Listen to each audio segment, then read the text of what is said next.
Swine-related. It's time for a new era of communication in the swine industry. One that you can get the latest updates while commuting or driving to farms. Here you have the brightest minds of the global swine industry in your pocket. Just travelers on airplanes, travelers on ships. Those are core risk factors for us. International waste, right? Every time an airplane lands in your country and offloads people, it's also offloading garbage. And so if there was, discarded pork products put into that waste, that's a potential risk factor. Welcome to Swine Need Podcast. My name is Marcio Gonçalves, your host for today's episode. Today's episode will cover the latest information on African swine fever, which has spread to every province in mainland China and is now affecting an estimated 150 to 200 million pigs. In the last few weeks, the World Pork Expo that was supposed to happen in June was cancelled as a preventive measure as well. So a lot of things happening, and today our guest is Dr. Egan Brockhoff, earned his veterinary degree from the University of Saskatchewan, and from 2014 to 2015 he was the president of the Alberta Veterinary Medical Association. Currently, Dr. Brockhoff is managing partner at Prairie Swine Health Services. How are you today, Dr. Brockhoff? I am doing great. Thank you for having me on today. We really appreciate your time. So to jump right into it, Dr. Brockhoff, what is the latest regarding African swine fever? Yeah, African swine fever, it continues its horrible march throughout Southeast Asia and continues to be a factor in health in Eastern Europe predominantly. The virus has continued to move from China now into Vietnam and, of course, most recently Cambodia. The impact that this virus has had on total pig population in China and throughout the affected countries in Asia has been absolutely devastating with significant mortality, significant movement of the virus, and just really creating market turmoil wherever the virus has been. Very good. Yeah, it's definitely a very tough disease and changing every day on this market. And the question I have is, when ASF gets to a country, what is the economic impact? What's going to happen to the Western countries if or when it arrives here? Yeah, it's such a great question. I mean, today all the countries that I'm working with are working extensively on prevention and preparedness plans, right? Because everyone recognizes the absolute devastation this virus would bring to any market. For Canada, for a country like Canada that exports a significant portion of its pork production, the arrival of African swine fever would be significant, right? We would have immediate border closure to all of our major trading partners throughout the world. That border closure would lead to market chaos. We wouldn't have places to move pigs. We wouldn't have access to processors. Our inventory values would decline. So all of the pigs in our pig barns today, they're worth so many dollars per pig. And farmers value that inventory, and lending institutions value that inventory. And so if farmers are no longer able to find markets for their pigs, well, that inventory loses its value rapidly. If you lose your value, you've got no inventory, you've got no inventory value. Banks will look at that and say, well, the money that you're potentially borrowing against that value, we have to call that loan. We're not going to provide you with an operating loan anymore if your inventory is worth nothing. And of course, if you don't have an operating loan, maybe you won't be able to purchase feed. Maybe you won't be able to pay your staff. Maybe you won't be able to pay for the basic services that run a hog operation. And so, as you think through what could happen in in the face of an African swine fever outbreak in a country like ours, it's devastating. This virus would cause massive market turmoil, massive market disruption, and that's going to lead to a lot of challenges moving forward for farms. Makes sense. And on the short term, as North America, South America remains negative, the assumption would be that be beneficial for pig price, right? Yeah, I mean, we look at the markets today, and there's no question that prices have responded to the loss of pork throughout China and other regions. Prices have responded positively. I think producers are looking at potentially the next year or 2 or 3 years at a very positive price. The opportunity could be absolutely strong in the next few years, as long as we're able to keep the virus out of North America. Any affected country, I mean, the game changes immediately. So, I think everyone wants to harvest those great prices while they can. They look like they're going to be strong, and they look like they're going to stay strong for a while. And so, our core goal now has just got to be keeping it out. Right, which is a little different than when PED came to North America, where it was more on a producer basis. Now it's on a country basis, that the whole dynamics on the prices. Yeah, PED came in and had a massive impact on the pork price. It had an impact on the number of pigs entering the market. And so, pork price responded.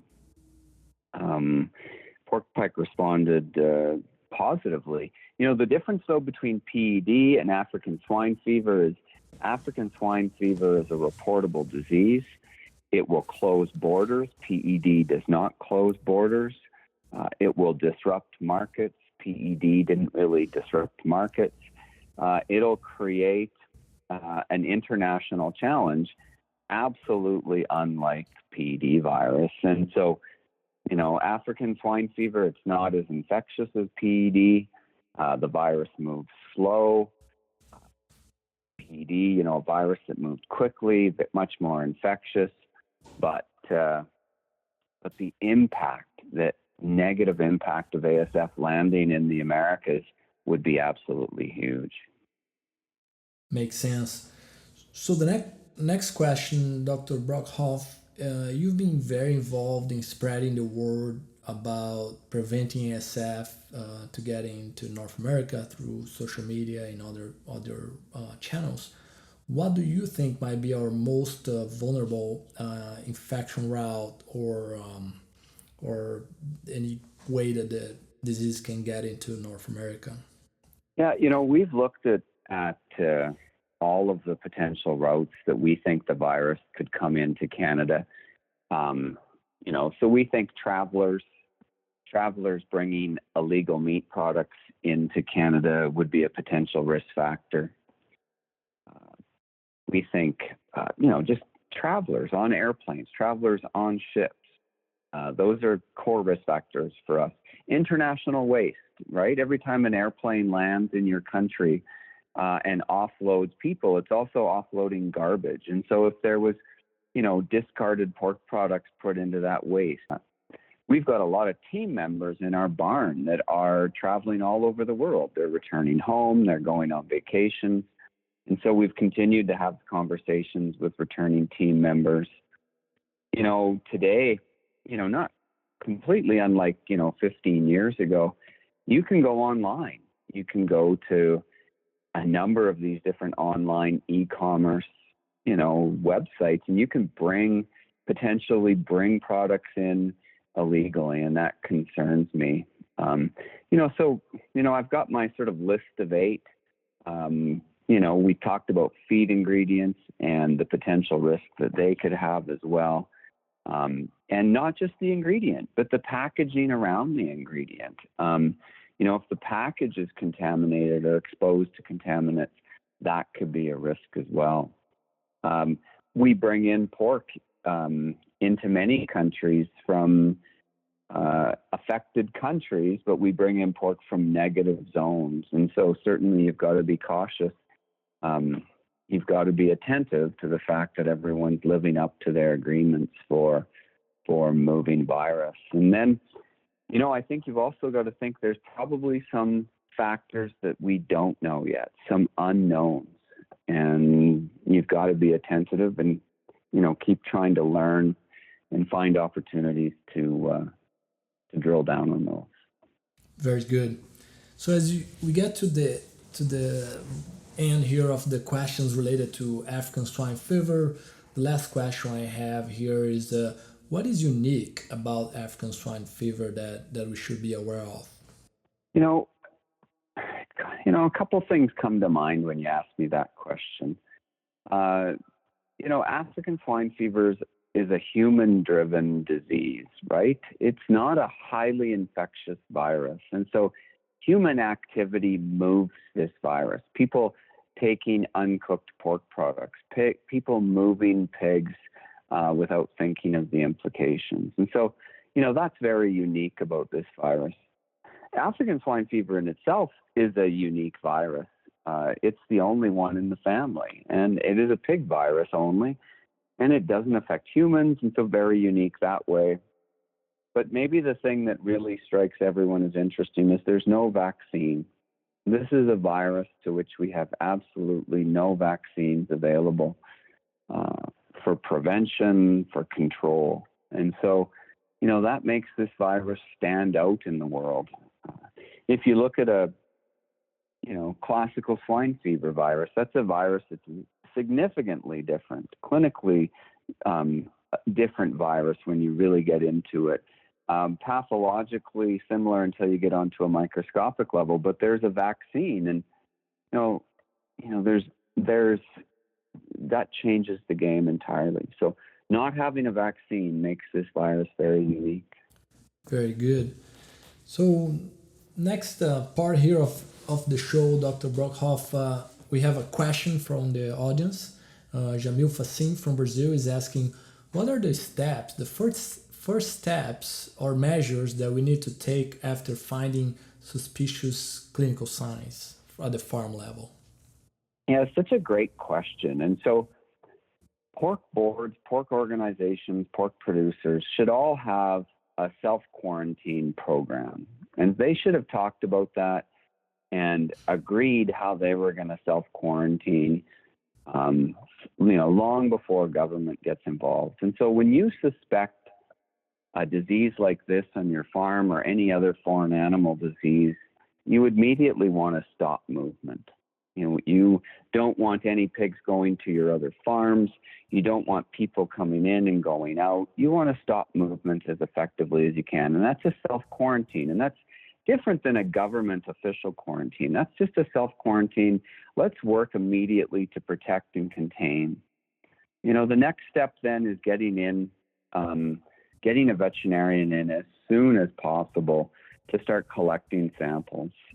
Samples need to be collected under that self-quarantine for rapid diagnosis. And so people have to have that plan. We see something unusual, we're going to stop trucks, we're going to phone our veterinarian's coming out, we're going to collect samples and get those samples to the appropriate lab as soon as possible.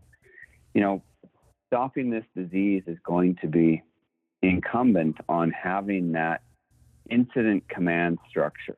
What do I do right now in an emergency situation? And so, every farm, every group of farms should always be thinking about how they can build an incident command structure to ensure all of these things happen in a timely and orderly manner. Very good.